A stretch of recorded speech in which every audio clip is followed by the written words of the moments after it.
우리 오늘 함께 나누실 말씀입니다. 누가복음 4장 31절에서 37절까지 말씀을 함께 보시도록 하겠습니다. 제가 2절 먼저 읽도록 하겠습니다. 갈릴리 가버나움 동네에 내려오사 이에 예수의 소문이 그 근처 사방에 퍼지니라. 우리 오늘 본문은 성령에 이끌려서 광야에서 마귀 시험을 받은 이후의 장면입니다. 마귀 시험을 받으시고 갈릴리로 돌아와서 이 갈릴리 지역의 이제 나사렛과 가버나움 지역에서 하나님께서 이제 예수님께서 회당에서 가르치셨습니다. 근데 이 나사렛과 가버나움에서 가르치시고 이 가버나움에서 특별히 하나 에피소드가 소개되고 있는데 귀신을 쫓는 그런 장면을 소개하고 있습니다. 여러분, 제가 여러 번 말씀드린 바 있듯이 성경을 볼 때 중요하게 생각해야 될 게 시장 인사법으로 보라고 얘기했죠. 이 본문에 갇혀 있는 시간적인 배경과 또 장소, 그다음 인물, 또 사건, 이렇게 네 가지 점으로 보게 되면 조금 유기적인 연관성을 갖고 우리가 성경 전체를 바라보는 그런 데 도움이 될 것입니다. 그래서 오늘 한번 보십시오. 오늘 누가복음 4장 전체에서 오늘 본문까지 이어지는 이 시간은 어떤 것입니까? 예수님께서 이제 공생의 시작을 알고 하나님 나라가 도래했음을 선포하는 그때, 그 시간에, 그럼 그 시간에 어떤 사람들과 어떤 일들과 어떤 장소에서 그런 것들이 이루어졌느냐? 그 장소는 아까 처음에 시작 서두에 예수님께서 광야에서 마귀의 시험을 받으신 그 광야가 되겠죠. 그 다음 또 갈릴리에서 나사렛, 가버나움, 이렇게 장소적인 배경이 있습니다. 또 등장인물은 마귀, 그 다음 나사렛 사람들, 가버나움 사람들, 또 귀신 들린 자, 이렇게 해갖고 등장인물이 나옵니다. 그럼 이 등장인물과 장소에서 어떤 사건이 벌어집니까? 마귀 시험을 받으셨죠. 시험을 이기신 후에 예수님께서 이제 가르치셨습니다. 나사렛 또 가버나움 지역에 가르치셨는데 사람들의 반응이 나와요. 그리고 그 사람들의 행동에 대해서 나와요. 그걸 좀 유심히 관찰하세요. 그리고 귀신을 쫓는 것까지 이어지는 것입니다. 왜 뜬금없이 가르치시다 귀신을 쫓았냐? 왜 회당에서 귀신을 쫓았냐? 왜 시험을 받으신 이후에 귀신을 쫓았냐? 이런 것들이 사실은 유기적으로 연결된 그런 관계에 있기 때문에 성경은 얘기하고 있는 것입니다. 한번 그 내용을 살펴보도록 합시다. 오늘 본문에서 1절에 보면 예수님께서 가버나움 회당에서 먼저 가르치셨습니다. 가버나움, 광야, 나사렛, 가버나움 세 번째 장소예요. 그 가르치신 사실을 먼저 기록하고 있는데 그들의 반응에 대해서 31절과 31절은 이렇게 얘기를 하고 있습니다. 우리 같이 한 목소리를 읽도록 합시다. 시작. 갈릴리의 가버나움 동네에 내려오사 안식일에 가르치심에 그들이 그 가르침에 놀라니 이는 그 말씀이 권위가 있음이라. 어떻게 얘기하냐면 사람들이 그 내용의 가르침에 권위가 있다라고 얘기를 하고 있습니다. 그러니까 가르침의 내용이 되게 신선하게 느껴졌다라는 것입니다. 권세를 느꼈기 때문에. 근데 이 가버나움 이전에 아까 나사렛 지역의 사람들은 놀라긴 놀랐어요. 근데 조금 나사렛 사람들과 가버나움 사람들의 반응이 달라요. 이제는 나사렛 사람들의 반응은 이렇게 앞절에서 기록하고 있습니다. 그들이 다 그를 증언하여 그 입에서 나온 바 은혜로운 말에 놀랍게 여겼어. 근데 이르되 이 사람이 요셉의 아들이 아니냐라고 얘기를 하고 있습니다. 그러니까 여러분, 나사렛 사람들이 다 예수님의 말씀에 놀랍고 은혜롭게 여겼지만 그 동네 사람들은 예수님의 말씀을 듣고 그 놀라운 말씀을 갖고 어떻게 했느냐? 영접했느냐? 메시아로 믿고 따랐느냐? 그게 아니라는 것입니다. 이 사람이 요셉의 아들 아니냐라고 의심을 했다라는 것입니다. 그러니까 요셉의 아들이란 말은 예수님께서 하늘로부터 온 분이 아니라 자신들과 같이 인간이고 또 천한 목수의 신분의 그런 사람이라는 것을 먼저 주목을 했다라는 것입니다. 그러니까 저런 사람이 아무리 놀랍고 은혜로운 말을 해도 저 사람이 메시아일 리는 없어. 메시아가 저런 모습으로 올 리가 없어. 이렇게 얘기하고 있습니다. 소위 우리가 말하는 편견이라는 것들을 갖고 보니까 그렇게 되는 것이죠. 똑같은 말씀도. 그러니까 예수님께서 이 나사렛 사람들 향해서 이렇게 얘기하는 것입니다. 내가 너에게 진실로 이른다. 선지자가 고향에서는 환영받을 자가 없다라고 얘기하고 있습니다. 그러니까 이런 말을 하시고 나서 예수님께서 이제 구약의 두 명의 선지자의 그 신뢰를 들어서 이제 이들의 모습을 얘기하는 것입니다. 먼저 누구냐면 엘리야 때 있었던 일이에요. 여러분 다 아시는 것 같이 식량이 떨어지지 않는 기적을 시돈 땅 그 사렙다 과부의 예를 들지 않습니까? 당시에 그 팔레스타인 지방에서 3년 동안의 기근이 들어서 죽는 이가 허다했습니다. 그때 엘리야 선지자가 이방 땅 시돈에 궁핍했던 사렙다 가부를 통해서 공개를 받습니다. 야, 너희 집에 있는 거 그거 먹고 아들하고 그거 먹고 죽으려고 하는데 그거 나를 갖고 좀 섬겨라 이렇게 얘기합니다. 그러니까 그 결과 어떻게 했습니까? 엘리야가 그 가정의 식량과 기름을 그 가뭄이 끝날 때까지 끊이지 않게 그 기적을 베풀었던 사건을 우리는 기억하고 있습니다. 이렇게 이제 얘기를 하신 다음에 예수님께서 말씀을 하시는 거예요. 뭐라고 말씀하시냐면 하나님께서는 오직 시돈의 사렙대에 사는 한 과부에게만 엘리야를 보냈다. 한 사람에게만 보냈다라고 얘기하고 있습니다. 그 당시 많은 과부가 있지만 한 사람. 하나님 많은 사람들을 찾는 게 아니라 나를 정말 알고 나를 경외하는 그 한 사람을 찾는다라고 얘기하고 있습니다. 또 한 가지 예는 주님께서 이제 아시는 얘기죠. 엘리사 때 얘기예요. 그 이스라엘의 적국이었던 아람의 군대장관 나아만이 문둥병에 걸린 거예요. 그래서 엘리사를 찾아 고침을 받은 예를 들었습니다. 당시 문둥병이라는 건 여러분 알다시피 그러니까 이건 하늘에서 내린 천형이에요. 그러니까 이거는 도저히 인간적인 의술나 방법으로는 고칠 수가 없는 병이 바로 문둥병이라는 인식이 있었습니다. 그러니까 이스라엘 사람들 중에 많은 문둥병자가 있는데 하나님의 선지자가 그 가운데 있었음에도 불구하고 찾아오지 않았다. 거기는 왜 그렇습니까? 뭐 간다고 별 수 있어? 뭐 목사한테 뭐 기도받는다고 별 수 있어? 뭐 교회 가서 기도한다고 별 수 있어? 이런 인식. 이건 어차피 고칠 수 없는 거야. 어차피 안 되는 건데 가봤자 헛수고할 필요가 없어. 이런 어떤 불신의 의식이 갖고 있는 상황 가운데 오히려 믿지 않았던 이방 사람 중에 아람 장군 나아만이 그 종의 말을 듣고 왔단 말입니다. 그게 놀라운 일이라는 것이죠.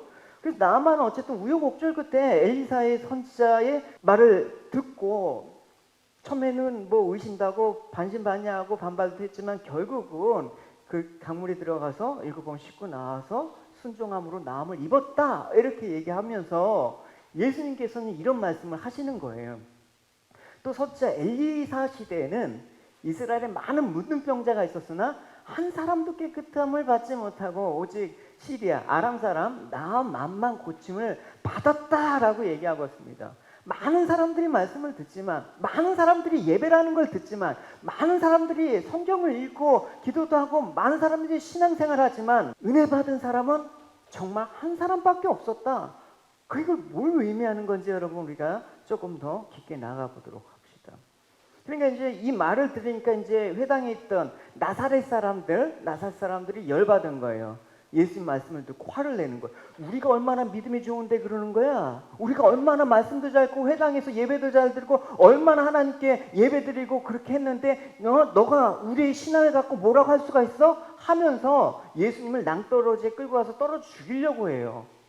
회당에 있는 자들이 이것을 듣고 열받았다. 일어나 동네 밖으로 쫓아내어 그 동네에 건설된 산 낭떠러지까지 끌고 와서 밀쳐 떨어지고졌다. 그러니까 예수님 말에 너들이 우리 신앙을 그렇게 무시를 해? 이렇게 얘기하는 그런 것들을 볼 수가 있는 것이죠. 그러니까 예수님께서 나사렛을 이제 피했습니다. 갈릴리 이제 가버나움 지역으로 이제 오시게 되었죠.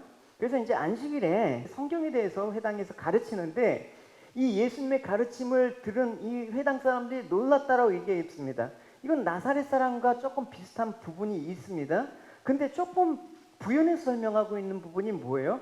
논란이 이는 그 말씀에 권위가 있었기 때문이라고 나사렛 사람들과 다른 반응을 보였다라는 것입니다. 이 논란 반응 후에 요셉의 아들 아니야? 이것과 말씀에 권위가 있네? 이것과 다르다라는 것입니다. 말씀은 똑같이 선포되는데 반응이 다르다라는 거예요. 여러분 주의해서 보십시오. 예수님의 말씀을 똑같이 들어도 반응이 각각 다른 이 모습이 우리한테는 없냐? 오늘날 교회에서는 이런 일이 안 벌어지느냐? 생각해 볼 수가 있는 것이죠. 같은 말씀을 들었는데 왜 상반된 반응을 보일까요? 나사렛 사람들은 예수님을 요셉의 아들이냐 하나님의 아들로서 본 게 아니라 목수의 아들로서 주목했기 때문에 그런 것입니다. 마찬가지입니다, 여러분. 오늘날 말씀을 들을 때 우리가 주의해야 될 것이 무엇인가를 말해주는 교훈이기도 하는 것입니다. 여러분 우리가 소위 말하는 권위는 그 사람의 위치와 신분이 연결되어 있습니다. 제가 여러분 만약에 대통령이라면 제가 말하는 거에 여러분 조금 더 귀 기울이실 수가 있을 거예요. 대통령이 말이니까 근데 하잘것없는 이 목사의 말에 귀를 잘 안 기울이는 사람들이 요즘 많죠. 그래서 예수님을 하나님 아들로 보느냐 아니면 요셉의 아들로 보느냐 그거에 따라서 말씀에 대한 반응이 이렇게 다를 수밖에 없다라는 것입니다. 우리는 예수님을 누구로 믿습니까? 그래서 예수님께서 물어보시지 않습니까? 너는 나를 누구라고 생각하냐? 그 베드로가 주는 그리스도시요 살아계신 하나님의 아들이시다. 이 고백에 내가 교회를 세운다. 교회는 이 고백 위에 세워진 것이기 때문에 하나님의 아들의 말씀의 권위로 선포될 때마다 그걸 아멘으로 반응하는 자들이 나오는 것입니다. 그러니까 가버나움 사람들은 이 예수님의 말씀에서 권위를 느꼈다고 하는데 이 권위가 느낀 까닭은 무엇입니까? 예수님께서는 성령의 능력으로 가르치셨기 때문에 그래요. 누가복음 그 4장에 보면 이렇게 말씀을 하시고 있어요. 예수께서 성령의 능력으로 갈릴리에 돌아가시니 그 소문이 사방에 퍼졌고 예수님은 하느님의 아들인데 왜 성령의 능력이 필요했을까요? 인자로 오셨기 때문에 우리의 몸으로 오셨기 때문에 예수님도 늘 성령의 도움을 받아서 그 일들을 이루어내셨다라는 것입니다. 예수님께서 성령의 능력으로 그 당시에 가르치던 서기관과 율법학자들과는 다른 가르침을 느끼게 하셨다. 그 당시 율법학자들은 자신이 사색하고 연구한 것을 가르쳤습니다. 그 가르침의 중요한 건 뭐냐? 성경에서 가장 중요한 핵심적인 것이 뭐냐? 계시성이에요. 성경에서. 그래서 우리가 성경 말씀을 읽을 때 하나님이 나에게 말씀하신다라는 표현을 쓰잖아요. 우리가 일반 독서와는 다른 측면에서 우리가 성경을 읽을 때 받아들인단 말입니다. 오늘 나한테 그걸 뇌마라고 해요. 그 말씀이 오늘 나한테 가르치시는 것이 무언가. 근데 이게 성령 하나님께서 그 계시하지 않으면 그게 어렵거든요. 그래서 예수님께서는 성령의 권능, 능력에 힘입어 하늘의 비밀을 계시하셨다. 이건 처음 듣는 거야. 그러니까 사람들이 놀라는 것이죠. 그러니까 우리가 복음을 전할 때도 마찬가지입니다. 우리가 복음을 전할 때도 그 하나님의 말씀에 근거로 해서 깨달은 하나님의 그 은혜를 증거해야 된다는 것이죠. 그래서 사도 바울은 이렇게 얘기하고 있습니다. 내가 전한 말이나 선포한 것들은 지혜롭고 설득력 있는 말이 아니라 성령의 능력으로 드러내는 것이었습니다. 이렇게 한 것은 여러분의 믿음을 사람의 지혜가 아니라 하나님의 능력에 두려고 한 것이기 때문입니다 라고 얘기하고 있습니다. 왜 이 말을 사도 바울이 얘기를 했냐면 이 당시 고린도 교회가 자기들이 알고 있는 복음에 대해서 되게 자랑했어요. 뻐겼습니다. 내 거야. 우리가 이렇게 많이 알고 있어. 우리가 너희들하고는 뭔가 다른 사람들이거든. 신령한 은사를 자랑하고 나의 가진 지식을 자랑하고 그래서 사람의 말과 지혜가 충만했던 고린도 교회에게 사도 바울은 너희들이 알고 있는 복음은 사람의 지혜와 말로 된 것이 아니다라고 얘기를 하고 있는 것입니다. 그래서 복음을 전한다라는 것은 내가 만들어낸 말을 가지고 상대방에게 설명하고 설득하는 것이 아니라 내가 깨닫긴 하나님의 일들을 상대방에게 그대로 선포하는 데 의미가 있습니다. 여러분 우리가 인간이 스스로 공부해서 알아낸 복음이 아니라 머리로도 인간의 이해력을 총동원해도 도저히 이해할 수 없는 것을 복음이라고 하는 것입니다. 우리 삶 가운데 경험되는 모든 사실을 여러분 하나하나 여러분 과거로부터 지금까지 이루어진 일들을 하나하나 되짚어 보십시오. 하나님 은혜 안에서 되어진 일이 여러분 과연 있었습니까? 그걸 깨닫고 전하는 게 복음이라고 얘기하고 있습니다. 그걸 깨닫고 전하는 것은 우리 힘으로 하는 것이 아니라 성령의 능력으로 해야 된다는 것을 얘기하고 있습니다. 여러분 우리가 하나님을 알게 되고 그리스도를 주라 섬기게 되고 복음을 알게 되는 것은 이처럼 성령의 능력, 하나님의 능력이 개입되지 않고는 불가능한 일이라는 것을 사도 바울은 성령의 능력이란 말, 하나님의 능력이란 말을 쓰면서 우리에게 강조하고 있는 것입니다. 다음으로 예수님께서 왜 말씀의 권위가 느껴졌냐면 율법학자들이나 서기관들이 감히 다루지 못한 하늘의 진리, 구원의 진리를 가르친 겁니다. 그러니까 율법학자들과 서기관들이 그 당시 가르친 건 뭐냐면 주로 외적인 것만 가르쳤습니다. 가령 예를 들어서 안식일에는 이런 건 할 수 있고 이런 건 해서는 안 되고 할 수 있다 없다 이런 걸 가르쳤습니다. 그러니까 만약에 할 수 있는데 하지 않았고 못해야 되는데 하는 거를 했을 때는 죄인이라고 정죄한 거예요. 너는 하나님 앞에 죄인이야. 예수님께서 그래서 안식일에 뭔가를 하셨다라는 사실은 되게 의미심장한 거예요. 가버나움에서 안식일에 회당에서 가르치셨다. 안식이라는 의미에 대해서 그들이 너무나 모르는 거예요.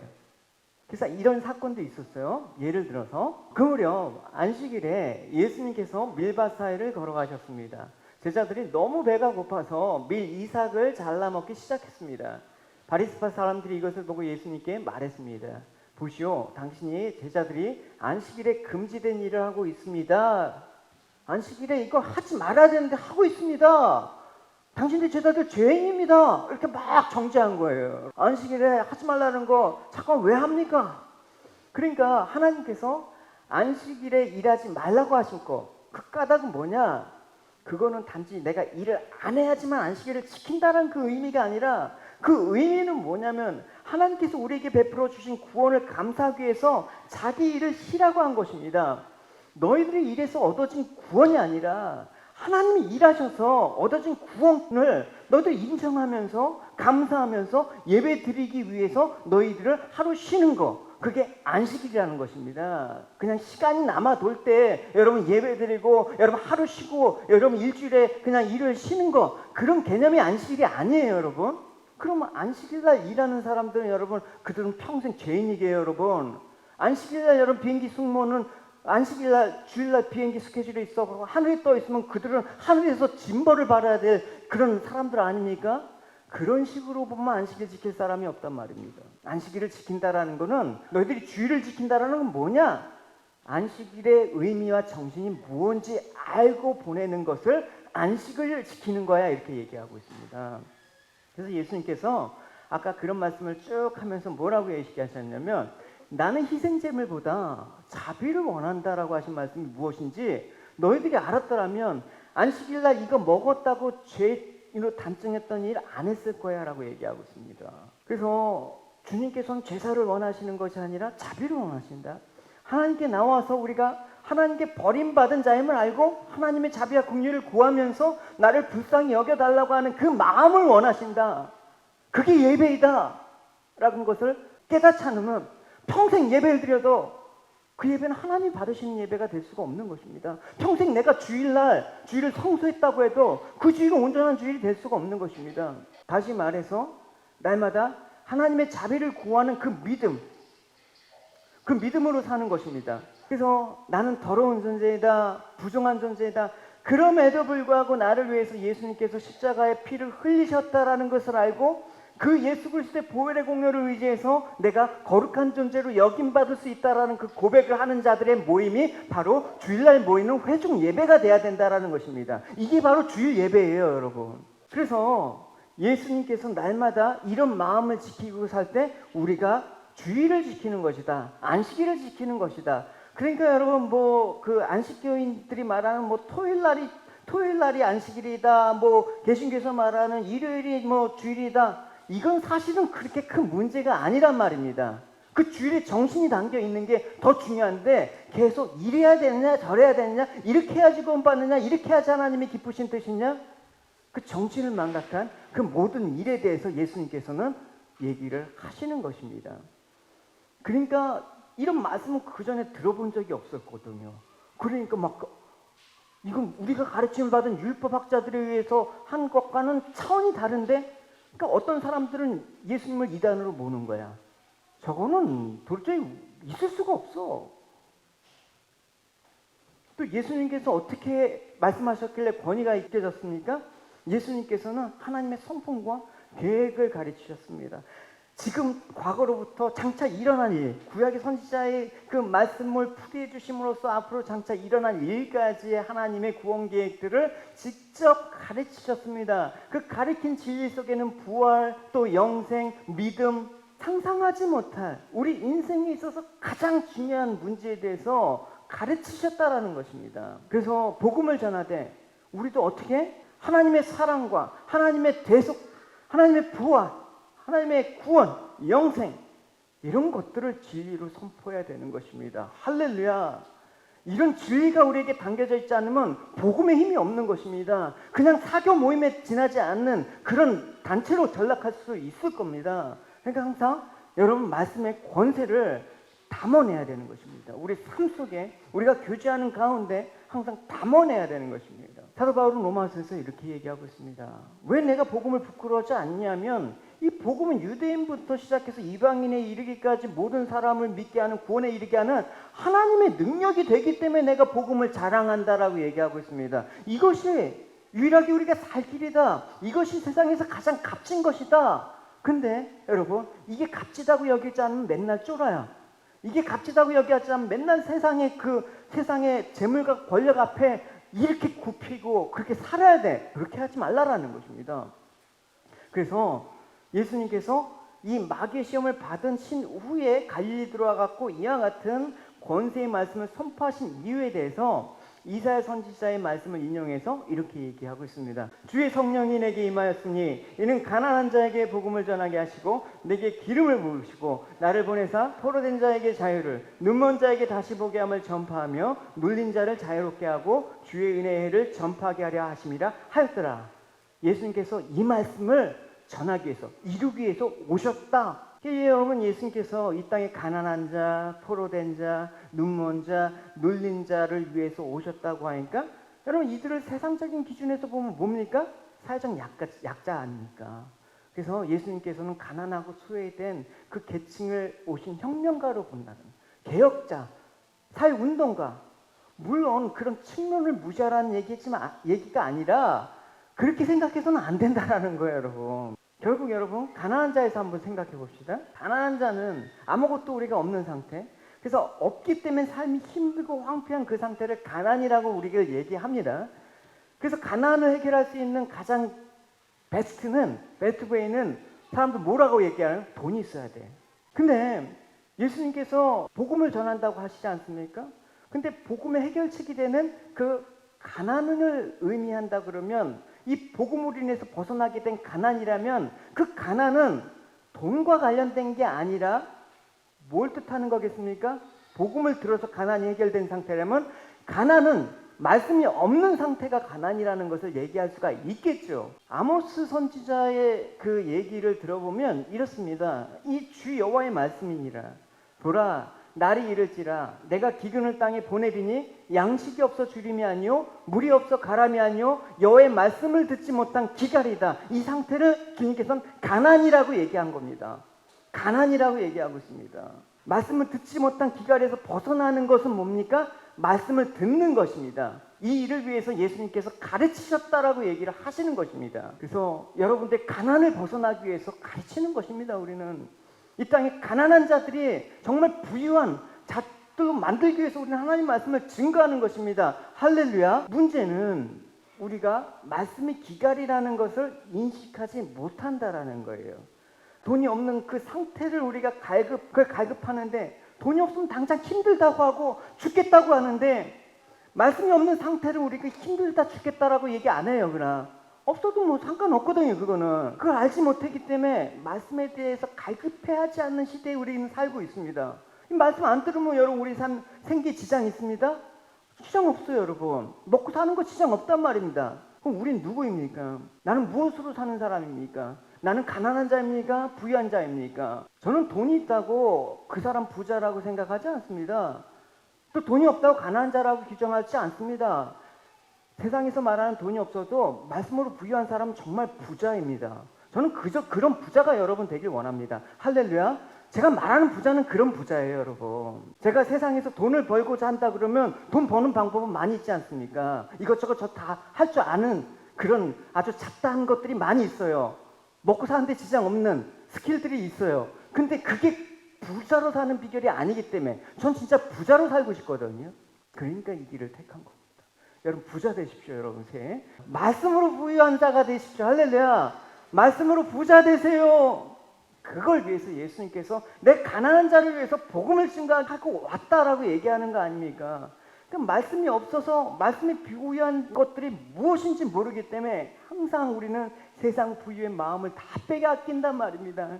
예? 이런 말씀을 듣는 그 자리보다는 세상 자리를 더 사모하는 그런 이율배반적인 신앙을 우리는 갖고 있어요.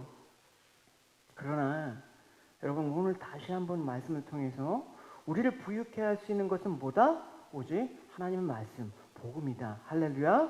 자신의 가난에 대해서 아는 성도는 자연히 복음에 대해서 갈급한 심령, 그래서 심령이 가난한 자만이 복이 있다라고 주님께서는 말씀을 하시는 것입니다. 이 말씀은 말씀에 부유한 성도가 세상에 대해서도 자유할 수 있다라는 뜻입니다. 이 부유함이 있어야 되는 것입니다.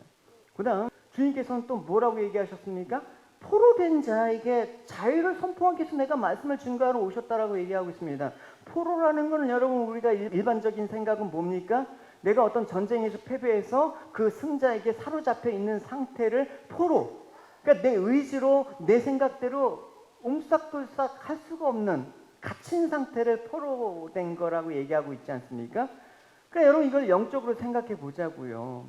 우리가 죄에 결박되어서 끌려가는 것으로 이해를 해보자고요. 주님께서는 이 죄에 대해서 포로가 된 우리들에게 어떻게 하셨습니까? 자유를 주시러 오셨다.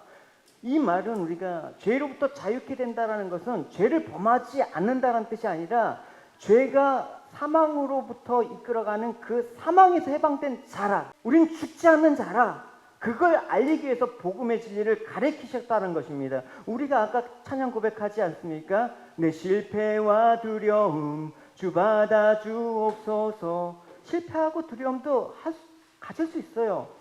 그게 없다라고 하는 게 아니라 예수 산을 옮기시고 사망을 이기셨네. 할렐루야. 그 사망에서 우리를 건져주셨다라는 게 이 포로된 자에게 자유를 선포한다는 이 복음의 내용이라는 것입니다.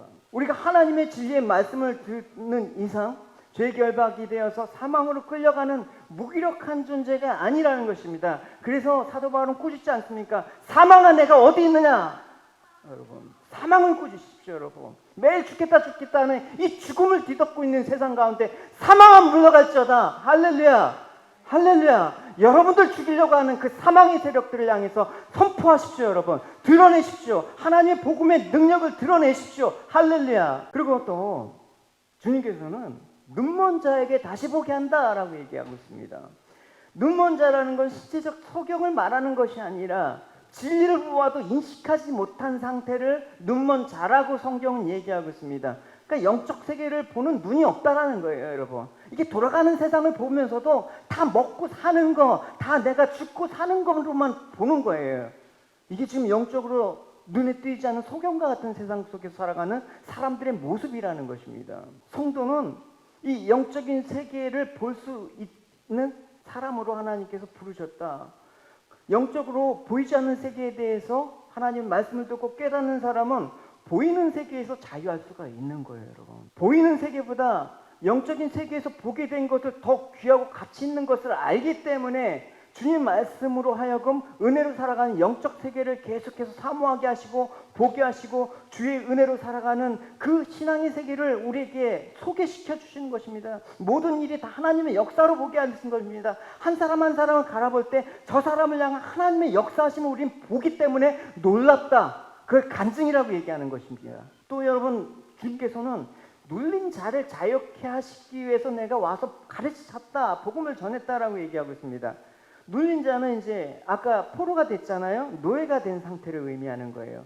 노예는 자기 마음대로 할 수가 없어요. 주인이 나를 누르고 있는 주인의 뜻에 따라 생각에 따라 움직여야 되는 것입니다. 아 제가 뭐 이거 하고 싶은데요? 그럼 죽는 거예요. 그래서 내가 하고 싶은 것도 못하고 싫은 것을 하게 되는 상태가 바로 눌린 자라는 것입니다. 여러분 생각을 해보십시오. 나는 내 의지대로 모든 걸 할 수 있다고 생각하는데 과연 그러냐? 우리가 처한 환경과 상황에 따라서 눌린 자로 살아가는 게 우리들 아닙니까, 여러분? 조금만 상황들이 어려우면 우리는 눌려있는 상태로 살아간단 말입니다. 이런 눌린 자에게 내가 자유를 주기 위해서 내가 왔다.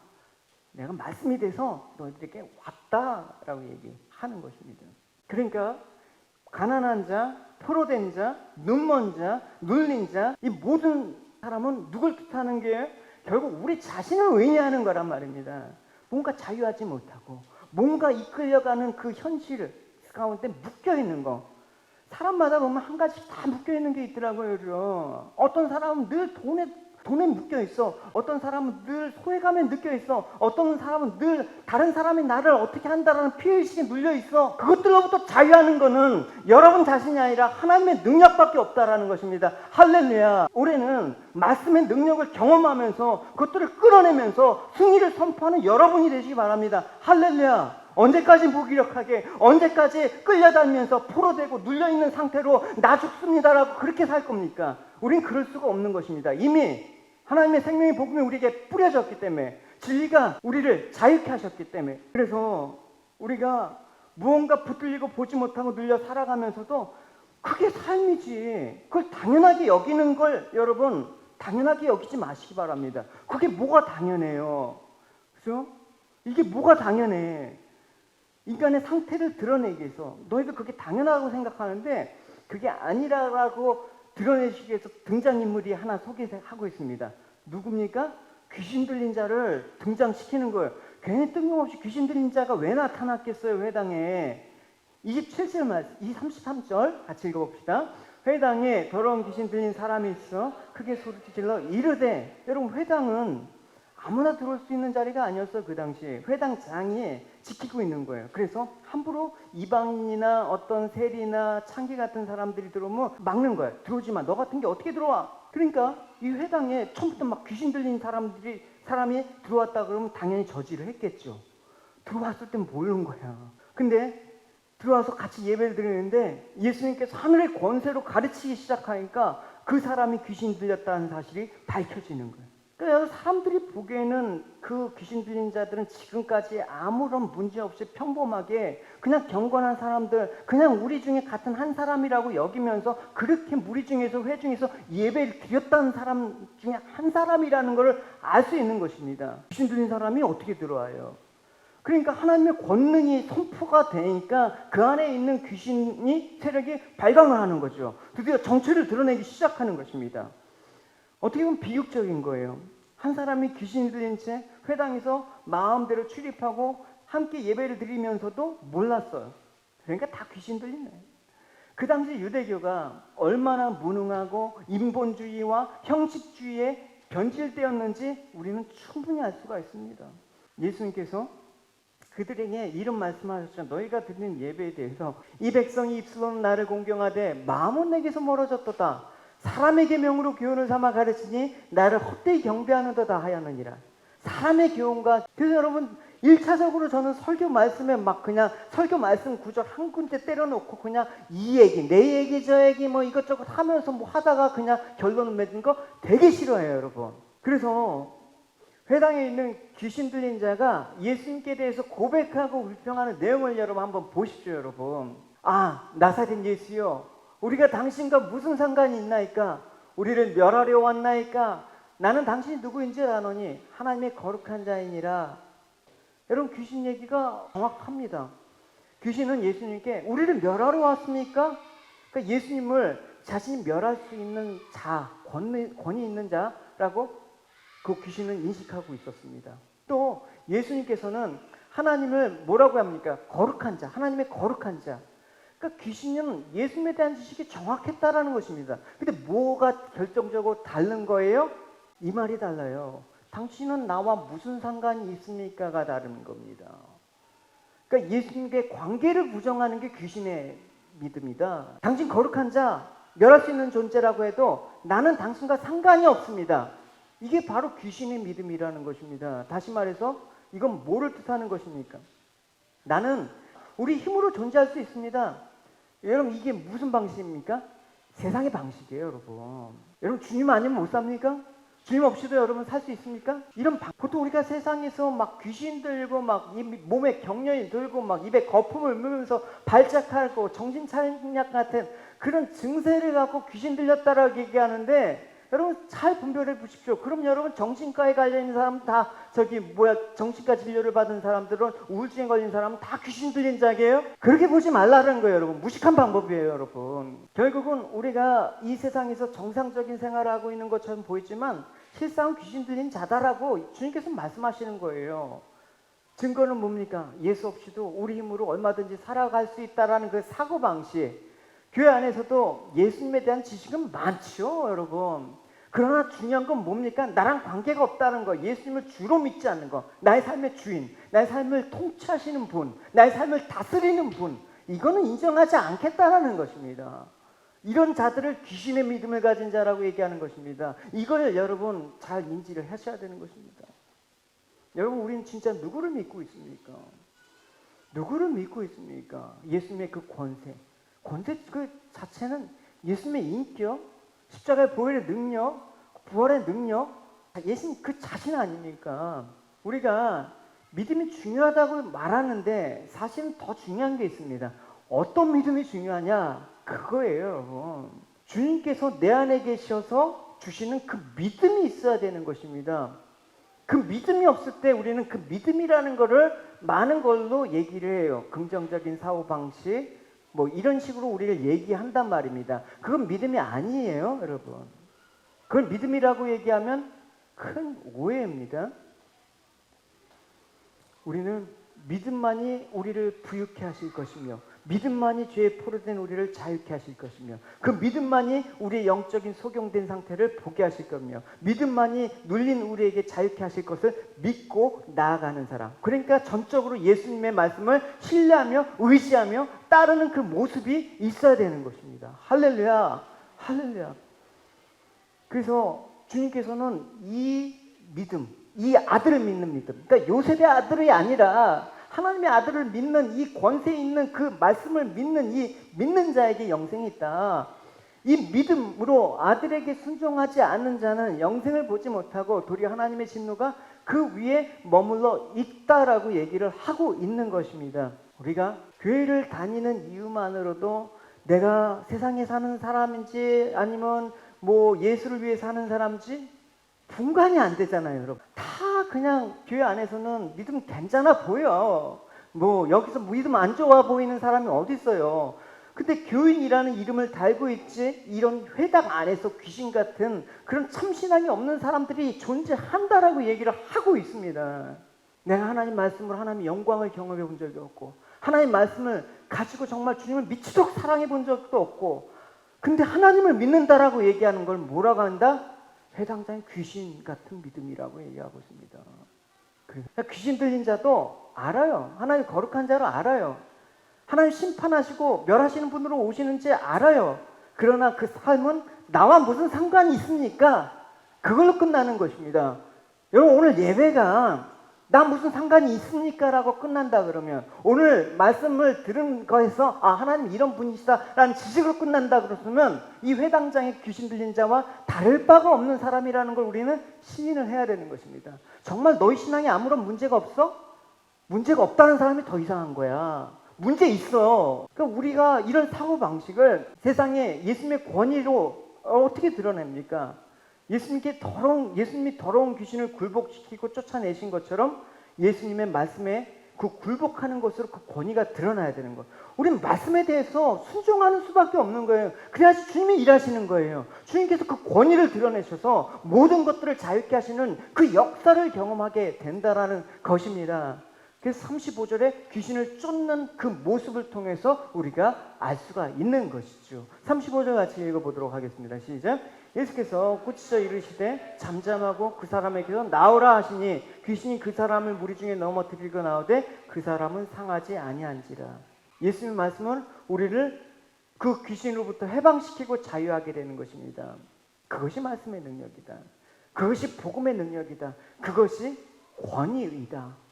그래서 참된 권위는 여러분 하나님의 말씀을 이렇게 증거할 때 하나님께서 부여해 주신 권위가 있단 말입니다. 제가 목사를 해서 목사이기 때문에 이런 권위를 자랑하는 건 그건 인간적인 거예요. 여러분들도 마찬가지입니다. 내가 성도니까, 내가 교회 집사고 장로니까 이런 권위 있는 사람이다? 이건 가짜. 권위 있는 말씀을 드러내는 사람이 하나님께서 그 사람을 권위 있게 여러분 세워주신다는 사실 잊지 마시기 바랍니다. 그래서 진리의 세계를 보지 못한 우리를 보게 하시고 귀신에 눌렸듯 사는 우리를 자유롭게 하는 그 권위가 여러분 가운데 있길 바랍니다. 할렐루야. 꾸짖으십시오, 여러분. 세상에서 이렇게 살아야 된다면 아니라고 꾸짖으십시오, 여러분. 하나님 말씀은 그렇지 않습니다라고 여러분 선포하십시오, 여러분. 그럴 수도 있지가 아니라 뭐 그렇기도 하네요 이런 게 아니라 분명하게. 그래서 예수님께서 이렇게 말씀하셨습니다. 진리를 알게 되면 어떤 일이 일어나냐? 진리가 너희를 자유케 하는 일이 벌어진다. 할렐루야. 진리를 알았던 이 사람들의 모습이 바로 성경에 기록되어 있는 것입니다. 우리가 누가복음 서두에 제가 말씀드린 게 뭐라고 했습니까? 누가복음의 기록자 누가는 사도행전을 기록한 기록자이기도 했다라는 것입니다. 그러면 이 사도행전은 어떤 얘기가 펼쳐질까요? 진리로 자유케 된 사람들의 그 사도행전 모습들이 기록되어 있는 거예요. 성령의 능력을 의지해서 진리로 자유케 한 사람들의 모습이 사도행전에 기록되어 있습니다. 그러니까 이 내용 갖고 사도행전을 읽어보세요, 여러분. 하나님의 역사는 그 순간순간을 여러분 은혜로 받아들이는 여러분이 되시기 바랍니다. 사도행전에 어떤 말이 있습니까? 바울과 실라가 옥에서도 하나님 찬양했죠. Even in jail, Paul and Silas praised God. 그러니까 그들이 옥에 갇힌 것이 아니라 옥에 갇힌 것만이 아니라 매도 맞고 또 맞은 후에 발에 착고까지 채워진 상태였습니다. The two weren't just locked up, they were also beaten and chained. 육신의 고통은 말로 이룰 수 없는 그런 상태입니다. And they were in deep physical discomfort. 그죠? 배고프고 뭐 눌리고 억누르고 그런 상태. 근데 그런 상태에서 어떻게 했냐? 하나님 원망하지 않았다라는 것입니다. 찬송했다라는 것입니다. 이 말은 뭐냐? 환경과 형편에 매이지 않은 자유함을 뜻하는 것입니다. The fact that they praised God despite their conditions shows true freedom. 또 사도 바울은 육신적으로 세상에 자랑할 걸 만한 모든 조건들 배설물로 여겼습니다. Another thing was Paul was a privileged man and he considered all his privileges a waste. 내가 그리스도를 아는 지식이 가장 고상하다라는 것을 알았기 때문에 내가 그리스도를 위해서 방해되는 육신적인 조건들을 모두 잃어버려도 괜찮은 것으로 여긴 거. He knew that knowing Jesus was the most important thing and anything that distracted him from Jesus was considered a waste. 그것은 육신에 매이지 않고 자신을 가치 있게 만들어줄 세상 것에 매이지 않는 자유함이 우리에게 있어야 된다라는 것입니다. And Paul was not bound by the earthly world and so should you not. 여러분 또 스테반 집사 모습도 보십시오. 사람들에게 붙들려서 공에 끌려온 그 스테반 집사 말 한마디에 자신의 목숨이 위태로울 것을 알면서도 그리스도를 증거하고 돌에 맞아 죽었습니다. 미련한 것입니까 이게? Stephen knew well that speaking as a witness of Jesus will cost him his life and yet he did it anyway. This shows freedom that he was not bound to his life on earth. 이 역시 자기 목숨에 매이지 않는 강한 자유함이 있었기 때문에 가능한 것입니다. Being free from the bound that he was bounded to his life, it shows real freedom under Jesus. 우리는 어떻습니까? 과연 여러분 자유를 누리고 있습니까? What are we then? Can we say we are enjoying freedom? 많은 이들이 나는 예수를 믿는다고 하지만 실상은 자유를 갈급해하면서 나를 자유케 하는 복음의 능력을 원하기보다는 마귀에 종속된 채 마귀가 예수님을 시험하기 위해 꺼냈던 세상의 배고픔을 배부르기 위한 떡과 세상의 권위와 영광을 얻기 위해서 살아가는 그 모습이 참 아이러니하지 않습니까? We say we believe in Jesus and that he will bring true freedom amongst us, but that is not the truth. 애당초 우리는 우리 목적으로 한 채 나의 이익의 길로만 달려갔던 사람들 맞습니다. From the very beginning, we have strived to live for ourselves. 그런데 이 길을 우리가 가는 이 길을 굴복시키고 예수님을 목적으로 두게 하는 것, 이것이 바로 말씀의 능력으로 은혜 때문에 이루어진 일이라는 것을 고백합니다. 할렐루야. However, we must surrender to Jesus and follow his words. 저는 아이들한테 바람이 있어요. 바람이 뭐냐? 너희들이 한 게 아니다. 그것만 알고 살아라. 이 모든 것이 하나님의 은혜로 너희들을 지금까지 이끌어 왔고 이루어진 일들이라는 걸 너희들이 그것만 읽지 않고 산다 그러면 나는 너희들이 뭘 해도 괜찮아. 뭐 세상에서 뭘 해도 그건 나랑 상관없어. 그 은혜만을 잊지 않은 아이들로 자란다. 이게 제 올해 기도 제목이에요. 예, 이게. 이미 세상적인 조건으로 잘 될 수 있는 가능성은 많은 아이들이에요. 이미. 그러나 저는 그게 중요하다고 생각지 않아요. 여러분. 그게 이 아이들을 정말 복된 글로 만들어줄 거라고 저는 장담하지 않아요. 하나님의 그동안 이 아이들을 보살폈던 은혜가 그거 잊지 않고 어느 자리에서든 그거 잊지 않고 살아가는 그 아이들이 되게 해달라고 저는 아이들을 위해서 그걸 아이들을 존귀하게 여기는 거라고 제가 하나님께서 말씀을 하셨습니다. 우리 아이들을 존귀하게 여겨야지만 하나님의 자녀로서 존귀함을 받는 것입니다. 아이들한테 여러분 세상적인 기준으로 막 윽박지르지 마십시오. 소리 지르지 마십시오. 내 뜻대로 막 이렇게 몰아붙이지 마십시오. 아이들이 존귀한 하나님의 자녀로 자랄 수 있도록 내가 하나님께 기도하고 내가 하나님 앞에 나가며 그런 모습을 통해서 이 아이들이 계속해서 하나님의 은혜로 살 수 있도록 여러분 기도하십시오. 할렐루야. 부모 자식을 위해서 기도하고 자식을 위해서 늘 하나님께 간구하는 대변자가 되셔야 되는 것입니다. 할렐루야.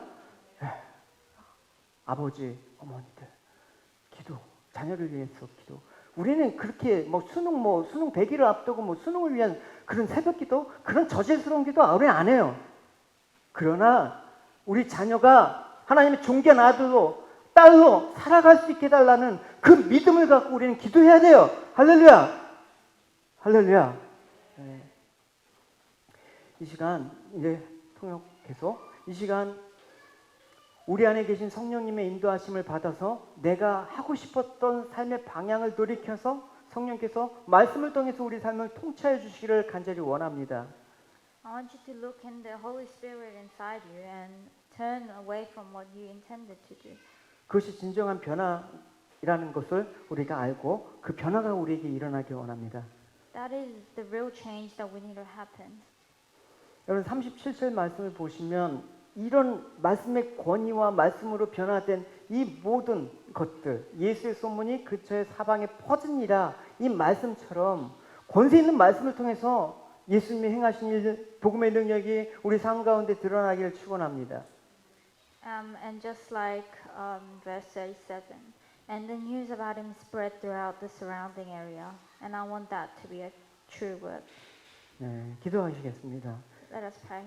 주님 이 시간 주를 자유케 하는 분으로 우리 인생의 짐을 지워주시는 분이 아니라 쉼을 얻게 하시는 분으로 오셨음을 선포합니다.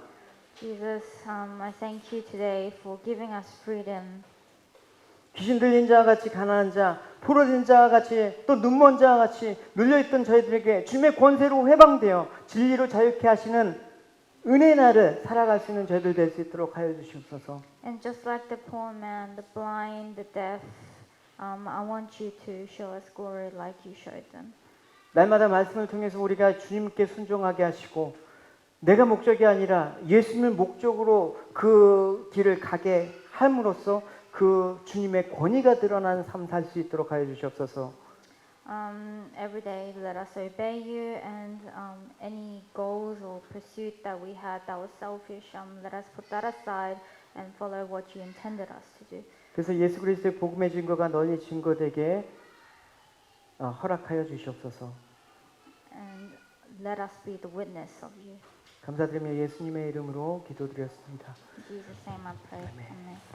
네, 우리 다 같이 우리 오늘 말씀 생각하시면서 하나님 다시 한번 하나님 말씀의 권세가 우리 삶 중에 선포되어질 때마다 그 주님의 일하심을 다시 한번 역사하심을 증거하는 저희들 되게 하셔서 하나님 우리 생각과 우리 경험과 우리 지식이 아니라 오직 하나님의 사로잡혀서 아버지 나가는 참된 말씀의 능력이 될 수 있도록 인도하여 주시옵소서. 선포되는 진리 가운데 많은 역사가 일어나 예단교회가 되게 하여 주시옵소서. 우리 가정이 되게 하여 주시옵소서. 우리 자녀가 되게 하여 주시옵소서. 우리 다 같이 일어나셔서 우리 찬양 고백하시도록 하겠습니다.